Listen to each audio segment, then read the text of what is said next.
ամեն ուժը Հայաստան Սահմեն Կարապետյանի գլխավորությամբ։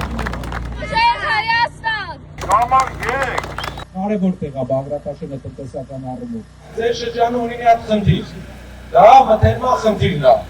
Գյուղացիները արտադրում են, գյուղացիները բերքը կարան այգում ստանան, բայց վաճառքի տեղ չունենան։ Ինչ է մթերման կայանը։ Գյուղացու հետ տարվա սկզբից կնքում է պայմանագիր, որով դուք կարող եք երաշխավորված ձեր ապրանքը, ձեր բերքը վաճառեք մթերման կայանին։ Ու հնարավորություն եք ունենում հնոց բան չկա։ Պետությունն է երաշխավորը, որ դուք լավ դնով ախելու եք այդ ապրանքը։ Լավ, մենք ո՞նց կապրենք, 47 ոչ նկատում։